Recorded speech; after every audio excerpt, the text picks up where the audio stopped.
So I think I have told you, a couple of years ago I was diagnosed with prostate cancer.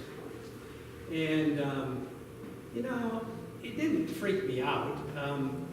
Nobody wants to hear, oh, yeah, you got cancer, nobody wants to hear that. But it wasn't a surprise to me necessarily. My family has a long history of cancer. I'm in my 60s. This is when things start to happen like this. My PSA, my blood work had started to go up, so it didn't shock me. It didn't freak me out, let's put it that way. What it did, though, is it over the last couple of years, it has changed my perspective. It's changed my time horizon. I don't know about you, but I've always been the kind of person who thought 20 years from now, or 30 years from now, or 10 years from now, I'll build this, or I'll do that, or I'll save that, or I'll do that, and then things will be great. And what it has done is kind of collapsed my time horizon a little bit. It made me focus, I think, more in the moment. Yesterday I was talking to a friend of mine from high school, actually my best friend, my lifelong best friend from 7th grade. And he's my age, 64, and gosh, he got a bad cancer. He got a bad cancer called sarcoma in his leg, and he's just been struggling with it for, 6 months now. It's gone to his lungs, and anyway, long story. He'll probably lose his leg. My brother-in-law in Denver retired, 65. This happened this last year, and he got a melanoma. I mean, it's just not a melanoma, multiple myeloma. It's just a horrible thing, right? So the point I'm making to you is not to bring you down, but to say to you, all these things sort of change your time horizon. You start thinking about, well, what if I don't have 50 years, right? What if there's not 50 years out there? What happens? Do you focus more in the moment? It doesn't matter, really, and what it is that's brought you to this place, but it does. And I would love to tell you that it's changed my life and that I no longer waste a single minute. Oh, I would love to say to you, every single minute I fill with things that are on my bucket list, and I want to do this, and I want to do that, and I live in every minute, and that would just be a lie. Because I am still the same person I always was. And I am just as committed to sloth and gluttony and television on my days off as I ever was. I just spent 4 days. I've watched so many shows. I can tell you everything's on television. Some really great shows. Anyway. But again, it's sort of asking, I'm sort of asking myself, can I live more in the moment? In other words, I've had to let go, I think, for the last couple of years, and specifically the last 6 months. I've decided to let go of some things that just are less important, and pay more attention to things that are, I think, more important. And I don't want to quit work. I want to do the work. I want to do the work that I'm called to do. Like, if you're retired and you don't have that work to do, what do? Like, the whole point is, we're supposed to be doing something, and if you let go of all the other stuff that seems less important, it focuses you on the stuff you're called to do. Now, what does it have to do with Jesus? I'll tell you what it has to do with Jesus. I'll tell you, because that was my way in this week to the readings that we get in today. Jesus, where is he? In chapter 13 of Luke. He's on his way to Jerusalem. We talked about this a couple of weeks ago. He was up on Mount Tabor, up north. See, we don't know so much about Jesus' whole life, do we? We know about the last 3 years. We know about his birth, and there's a couple of stories after that, but mostly we know about his last 3 years. He lived to be about 33, we think. So 30 to 33 we know about. Okay, so all this time, who knows what he's doing? Who knows what he's focused on? But at the year, about the age 30, he goes out and does his ministry. Right? And he's calling people to relationship with God as the new Messiah. Okay, so now about 2.5 years pass of all this ministry. And he's up north in Galilee, and he's down south in Jerusalem, and he's back and forth, and he's doing all this stuff. Now, about 2.5 years into his 3-year ministry, so he's 32.5 years old, say. I don't know exactly, but it's the last 6 months or so of his life. He goes up to Mount Tabor, and he is transfigured. We had that reading a couple of weeks ago, remember? And then what does it say? At the end of chapter 9, it says, here, I wrote it down. I want to read it to you correctly. It says, Luke 9:51. He's just come down from Mount Tabor. As the time approached for him to be taken up into heaven, Jesus resolutely set out for Jerusalem. He sets his face, it says, to Jerusalem. Now, over the next few months, let's say 6 months, could be 4, could be 2, I couldn't tell you. But he makes this 100-mile trip from Galilee to Jerusalem. And during that, it's not straight line. He doesn't just say, okay, let's go, boom, and they start, and they get there, like they don't pay attention to anything else. On the way, he's doing all the work. See the connection? On the way, he's doing the work. What's he doing? What's Jesus' work on his way? Well, it says we get 20 parables in the next 10 chapters. So Luke takes 10 chapters to tell us about this journey of Jesus from the Transfiguration. He takes 9 chapters to get him there, and then he takes 10 chapters to get him to Jerusalem. That's the shortest period in his life that we know about, right? So, 10 chapters, we get 20 parables. All the big ones. All the big ones. The Good Samaritan. I wrote them down. The rich fool. The mustard seed. The unfruitful fig tree. The great banquet. The cost of discipleship. The lost sheep. The lost coin. The lost son. The prodigal. The shrewd manager. The rich man and Lazarus. The rich man going, just give me a tip. Dip your finger in the water and give me a drink. And they're like, no, you had your chance. The parable of the persistent widow. Right? The 10 talents. All the great parables we get in this 10-chapter section as Jesus is on his way. Right? We get 19 other teachings besides these 20 parables. We get all these great teachings. Martha and Mary, which is better, the service or the listening at the feet of Jesus. We get the Lord's Prayer. We get the idea about the strong, you can't bind a strong man. We get the eye is the lamp of the body.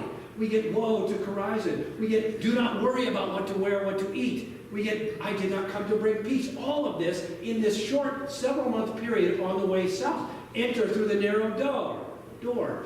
Healing, should we heal on the Sabbath? What about divorce? Faith as a mustard seed. Rich people and the kingdom of God. And poor little old Zacchaeus climbing the tree. We get all of those. So 20 parables. 19 other teachings. We get 3 big healings on the way. We get the woman crippled for 18 years, crippled over, and Jesus says, stand up! Stand up, daughter of Jerusalem! You are a full daughter of God. Right? Stand up. We get the 10 men with leprosy. 10 are healed, 9 go away, 1 comes back, happens to be the one you wouldn't think come back. The Samaritan comes back, right? We get the blind beggar, the blind from birth. Nobody can heal a person blind from birth except Jesus. We get those 3 healings. All this in this short several-month period. He sends 72 people out, disciples. All in this time. That's a lot to happen in 10 chapters as he's going from the Transfiguration to his death. See what I'm saying? It doesn't matter how long you have.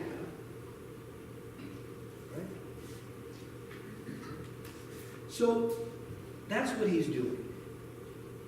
Today, in the 13th chapter of Luke, he reconfirms his commitment to the work.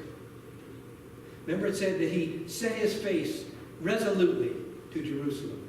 Now, halfway through the journey, this is interesting, what we get today. Some Pharisees come to him, right? And they say, listen, don't go to Jerusalem. They're like, Herod's going to kill you. Like they're telling him a secret that he doesn't know. Right? Shh, don't go there. Herod's mad at you. And he's going to kill you. And Jesus, I love what Jesus does. He doesn't get scared. He doesn't really even get angry. He gets sarcastic. And I see Jesus taking his finger and poking it in this guy's chest. Listen, he says, I'll tell you what. Go tell that fox. He thinks he's sneaky. He thinks he's going to go and hide from me, like behind a temple, behind a column in the temple and jump out and kill me. I know he's there. You go tell that sneaky, cunning fox. He thinks he's so smart. I know he's there. I know he's going to kill me. I'm going anyway. That's what he says. Then he gives us this great, this amazing, sort of feminine, motherly expression of God. He says, oh, Jerusalem. Of course I'm going to Jerusalem. Why wouldn't I go to Jerusalem? That's the only place where prophets go to get, and every time they go there, they get killed. I gotta go there. That's what I have to do. I'm going. I know death is there, but I'm going. And he says, Jerusalem, how many times would I just want to hold you. I want to gather you under my wings like a mother hen and protect you from everything that's bad. Every storm, every threat. What I wouldn't do. I would do it all day long I would do it, but you won't let me. You won't let me.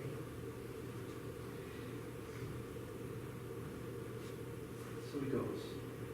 And that's where we leave it today. But what I want us to take away today, you guys, what I want to take away today is it doesn't matter how much time you have. You got enough time. It doesn't matter how long it is, you got enough time. There's enough time to do the work. And I'm not exactly sure what your ministry is, but I know that you're called to do the work. And what's the work?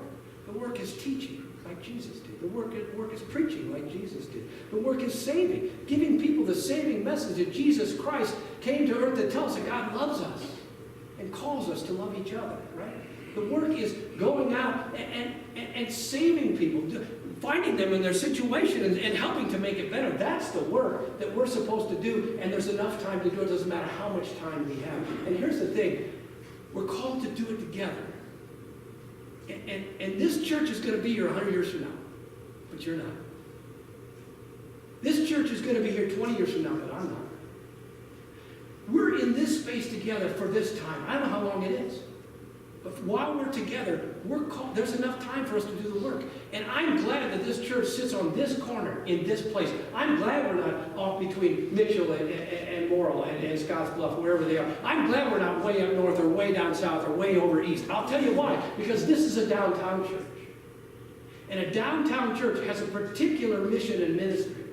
A gift of sitting on this corner. Because downtown churches are closer to the need.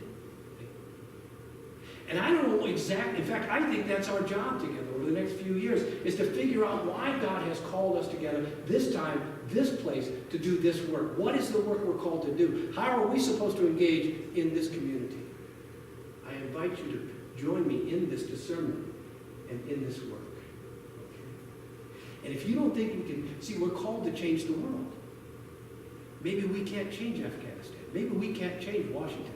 But we can probably change Scotts Bluff. Margaret Mead, the great social anthropologist, said, never doubt that a small group of committed citizens can change the world. Indeed, she said, it's the only thing that has. Now, I don't worship Margaret Mead. I think it's a very smart thing to say, but I do worship Jesus Christ. Here's what Jesus Christ said. No one, after lighting a lamp, puts it under a bushel basket, but on a lampstand, and it gives light to all the house. In the same way, let your light shine before others, so that they may see your good works and give glory to your Father in heaven.